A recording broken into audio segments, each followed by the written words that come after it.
Bonjour à tous et bienvenue dans cette nouvelle vidéo pour vous présenter quelques façons d'utiliser des pigments. Dans cette vidéo, nous utiliserons des pigments de la marque Green Stuff World que vous pourrez retrouver sur le site internet, ainsi que du fixateur pour pigments, donc ce petit pot là transparent, qui va nous permettre de fixer les pigments. Alors les pigments, vous allez voir, ça va être une sorte de poudre volatile qui va se coller un peu partout. Donc surtout, première étape, protégez bien votre espace de travail, protégez-vous, parce que si vous renversez du pigment sur vos vêtements, si vous les mettez à la machine, vous allez teinter tout ce qu'il y a dans la machine avec les pigments. C'est très très fort, c'est très très dense. Donc vraiment, nettoyez bien vos outils, nettoyez votre espace de travail et faites très attention quand vous utilisez les pigments à ne pas vous tacher, à ne pas en faire tomber sur des endroits qui seraient un peu fragiles ou précieux. Dans cette vidéo, on va vous présenter notamment comment utiliser des pigments de manière très facile pour réaliser des socles, très simplement et très facilement. Vous allez voir, ça va être juste 2-3 petites étapes extrêmement simples. Mais aussi comment agrémenter des décors et peindre très rapidement des décors, ainsi que lier une figurine à son socle en utilisant les pigments. Si vous avez au hasard des boîtes de jeux contenant beaucoup d'éléments de décor afin de jouer en escarmouche dans des zones de terrain denses, et notamment avec des décors très mécaniques, voire un petit peu de décharge entre de la SF et du post-apo, vous allez voir que les techniques qu'on va vous montrer, 3 petites techniques pour peindre très rapidement, vont vous être très utiles. Dans un premier temps, il va falloir préparer un socle pour pouvoir tester ces pigments. Donc je vais prendre un socle plat, sur lequel je vais étaler du Stirland Battlemere à l'aide d'une spatule. Donc le Stirland Battlemere, ça va être une peinture texturée qu'on va trouver chez Games Workshop. Vous pouvez utiliser toutes les pâtes texturées que vous voulez. L'avantage du Stirland Battlemere pour moi, c'est qu'il a déjà une teinte intéressante à travailler. Je ne vais pas avoir besoin de la peindre.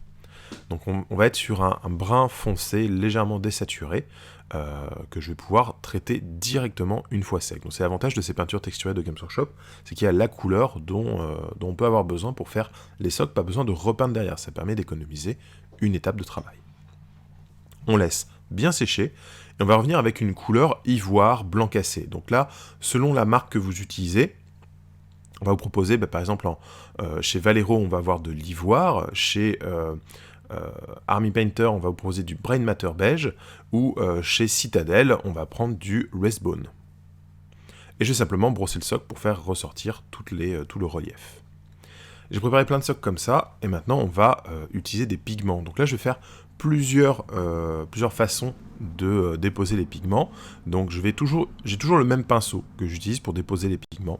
Et je vais prélever comme ça les pigments directement dans le pot ou en déposant un petit peu dans le couvercle, et je vais tapoter et frotter en fait sur mon socle pour imprégner les pigments à l'intérieur des petites aspérités qui ont été créées par ma texture. On peut utiliser une couleur de pigment ou même plusieurs, on peut les mélanger entre elles, faire vos propres préparations. Il y a plein de façons d'agrémenter vos pigments pour travailler vos socles ou vos décors. Une technique très facile pour faire vos socles, pour faire des socles standards pour des jeux de bataille par exemple, on va avoir un socle un peu herbeux, style prairie, ça va être d'avoir une base justement un peu brun sombre et de venir apporter plusieurs teintes de vert sur le socle au moyen des pigments. Donc par exemple en utilisant du dark green qui va être un vert un peu émeraude assez foncé, très intense, et en rajoutant un petit peu de green moss qui va être un vert plus clair, légèrement désaturé, ça permet de créer des variations comme ça sur le socle et d'avoir quelque chose de plus vivant et plus naturel. On va avoir toutes sortes de rendus très différents selon les couleurs des pigments utilisés, mais aussi selon la couleur de base qui est sous votre pigment. Donc là, je fais plusieurs tests avec des socles qui sont en Stirland Battlemere, qui va être donc plutôt brun, ou en Astrogranite Débris, qui va être du gris. Les deux, à chaque fois, bénéficient d'un passage de beige clair ivoire, afin de vraiment faire ressortir les aspérités. N'ayez surtout pas peur de partir trop dans l'éclaircissement, puisque de toute façon, ça va être recouvert par les pigments par la suite. Alors, on peut faire des mélanges, on peut faire voilà, par exemple du noir pour avoir un sol un petit peu bitume, on peut mélanger un brun assez rougeâtre avec du vert, avec du noir, avec du beige. Voilà, il y a plein de petites recettes sympas à faire, à vous de voir quelle couleur va le mieux s'apprêter à ce que vous voulez comme rendu. Voilà. Petite astuce au passage aussi, vous pouvez tout simplement mouiller votre doigt pour ensuite le passer sur le dessus du socle afin d'enlever en fait les pigments qui vont être sur les reliefs et de récupérer en fait une couleur claire sur les reliefs. Alors, une fois que vos pigments sont posés, il va falloir les fixer. Il va y avoir plusieurs façons pour ça. Par exemple, en utilisant le fixateur de Green Stuff World ou en vernissant tout simplement la figurine. Maintenant, je vais vous montrer comment lier une figurine au socle au moyen des pigments. Donc là, la figurine a été peinte à part, puis le socle fait de l'autre côté, et les deux ont ensuite été collés une fois la peinture terminée. Donc maintenant, je vais lier la figurine au socle en déposant du pigment sur le socle et en brossant légèrement du socle vers la figurine, en recouvrant par exemple ses pieds et en allant faire des petits brossages comme ça sur le bas de sa cape pour faire comme si la poussière s'était accumulée sur le bas de son vêtement. Ça permet en fait d'avoir une teinte qui va être intermédiaire entre le socle et la figurine, et du coup de vraiment avoir cette impression que la figurine fait naturellement partie de son socle, n'a pas juste été posée dessus. C'est un petit travail qui n'est pas très long et qui permet de gagner beaucoup de réalisme et d'ambiance sur une figurine. Et donc c'est vraiment, c'est une des techniques que je préfère avec les pigments, comme ça de revenir sur des choses que vous avez déjà peintes. Faut pas avoir peur. Sachant que si jamais le rendu vous plaît pas, on peut nettoyer à l'eau tant que ça n'a pas été fixé. Donc voilà. Et comme on voit sur le volume de la figurine, la cape a été travaillée avec les éclaircissements, etc. On va avoir ce travail des volumes qui va rester apparent sous la couche de poussière du pigment en fait. Je vais aussi vous donner quelques astuces pour les décors. Donc là, c'est une petite barricade de science-fiction qui a été sous-couchée en noir et simplement brossée avec une couleur argentée. Et maintenant, je vais venir avec un pigment brun rougeâtre, couleur un peu rouille, et je vais le déposer vraiment sur le bas de la pièce et ensuite brosser en remontant légèrement. Mais le but est vraiment d'insister sur le bas de la pièce pour faire comme de la salissure, en fait, de la poussière, de la terre, etc. Et vous allez voir que en quelques coups de pinceau, sans beaucoup d'efforts, en quelques minutes seulement, ce décor est parfaitement jouable et a un bon rendu, puisqu'on va avoir un contraste très fort par mon brossage à sec argenté entre les creux noirs et les angles vraiment argent très clair, et ce petit dégradé qui a été fait juste en brossant avec un pinceau de façon assez grossière en fait, permet d'avoir un beau dégradé vers le bas qui donne tout de suite beaucoup de personnalité à l'élément de décor. Là, vous vernissez, vous posez sur la table de jeu, c'est impeccable.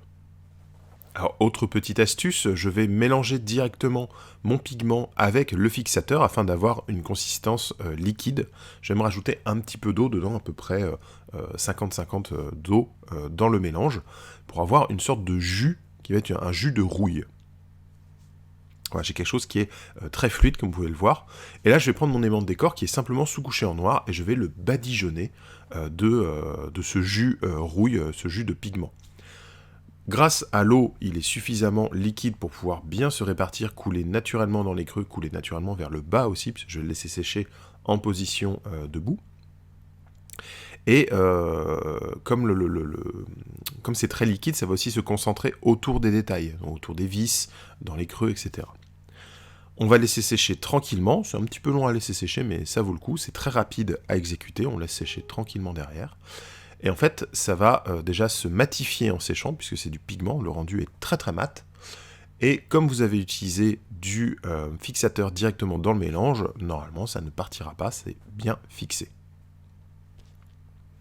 À ce moment-là, il me suffira de faire un petit brossage argenté sur les arêtes, et l'élément de décor est déjà terminé. On dirait qu'il y a vraiment quelque chose qui est resté très longtemps en place, qui est très vieux, très rouillé, abîmé, sali. Donc là, c'est impeccable. Si vous avez beaucoup d'éléments de décor à peindre rapidement, c'est vraiment une technique qui fonctionne à merveille. Et enfin, dernière technique, toujours sur ces décors un peu décharge, des barricades faites de briquet de broc.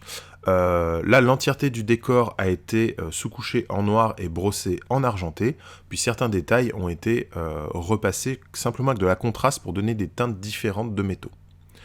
Et là, je vais prendre un brin orange pour faire de la rouille que je vais venir appliquer dans les creux, et vous voyez, avec un mouvement très grossier, comme un brossage à sec, je viens déposer mon pigment dans les creux, et tout de suite, ça redonne du volume, et ça donne de la consistance en fait à ce décor qui était un petit peu trop terne et uniforme, et là ça permet d'apporter de la variation. Je fais ma rouille comme ça sur tous les éléments de décor, et une fois que c'est terminé, je vais venir avec un deuxième pigment, un pigment qui va être plus couleur poussière, un ocre un peu jaune sable, qui va me permettre en fait de faire vraiment la poussière et la salissure en fait, que je vais insister juste sur le bas de la pièce. Juste avec 2 passages de pigment, très rapides, en brossage, le résultat est tout à fait convaincant.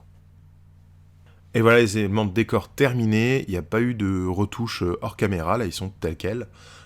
Donc c'est vraiment facile à faire. Si vous en avez beaucoup, vous allez voir le temps que vous allez gagner en utilisant des pigments pour les peindre. C'est incroyable. Alors c'est des trucs qui se prêtent pas forcément aux figurines, puisque les figurines sont des éléments en mouvement, donc le pigment va pas se déposer de cette façon. Mais comme vous l'avez vu précédemment, pouvoir intégrer la figurine dans son socle avec un petit brossage comme ça de pigment sur le bas de la cape, les bottes, etc. C'est quand même un petit plus non négligeable.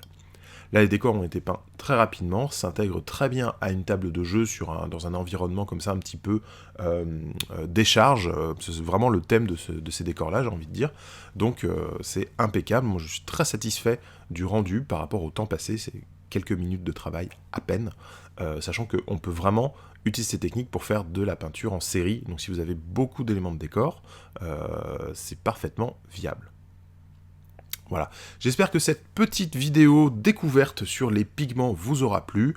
Nous avons plusieurs marques de pigments disponibles sur le site internet, je vous invite à aller les consulter. Et n'hésitez pas à nous dire dans les commentaires si vous, il y a des façons d'utiliser les pigments que vous avez qui n'ont pas été couverts dans cette vidéo, et quels sont vos pigments préférés, ça peut être intéressant de voir ça. Voilà, j'espère que cette vidéo vous aura plu, je vous dis à très bientôt, et en attendant, peignez bien.